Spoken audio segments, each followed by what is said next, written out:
বৃহস্পতিবার সকালে পুরাতন মালদার নারায়ণপুর 12 নম্বর জাতীয় সড়কে এক মর্মান্তিক পথ দুর্ঘটনায় মৃত এক ব্যক্তি, আহত 3 জন। জানা গেছে, একটি পাথর বোঝাই বড় লরি সকাল 6:30 নাগাদ নারায়ণপুরের চাকি মোড়ের কাছে 12 নম্বর জাতীয় সড়কে প্রথমে একটি জেসিবিকে ধাক্কা মারে এবং জেসিবিটি জাতীয় সড়কের ধারে উল্টে যায়।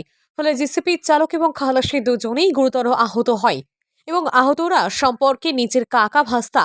জেসিবিকে ধাক্কা মেরেই ঘাতক লরিটি নিয়ন্ত্রণ হারিয়ে কিছু দূরে গিয়ে একটি বাড়ির শোরুমে ঢুকে পড়ে এবং ওই শোরুমের নৈশ একজন প্রহরীর সেই লরির ধাক্কায় মৃত্যু হয়। জানা গেছে, মৃত নৈশ প্রহরীর নাম নুরুল শেখ, বয়স আনুমানিক 54 বছর।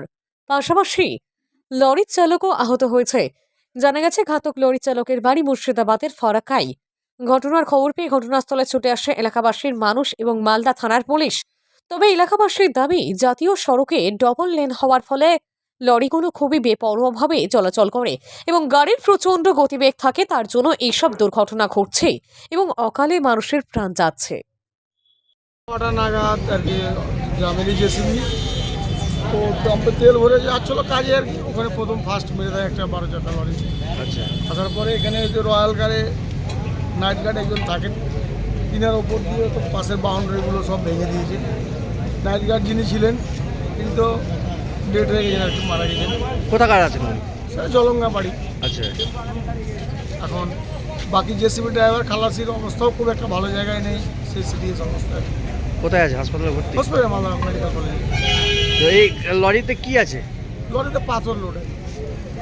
পুলিশ এসছে ঘটনাস্থলে? হ্যাঁ, এলাকাবাসী হিসাবে এখন যে সময় ঘটনাটা ঘটে সে সময় তো লোকজনের সংখ্যা খুব কম ছিল এবং কী অবস্থায় ছিল, তবে লরির যে স্পিড ছিল, তবে স্পিডগুলো খুব গতিবিধি অনেক বেশি ছিল। কবে এসছে গাড়িটা? হ্যাঁ? হ্যাঁ, এরপরেভাবে আসে এবং জনগণের দাবি এবং আমাদের ব্যক্তিগত দাবি, লরির যাতে স্পিড মেশিনগুলো কেন বসানো হয় সরকারিভাবে, সেটা জনগণের দাবি।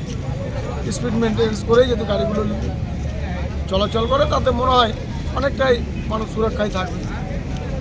আপনার নাম? মোহাম্মদ শামসুল।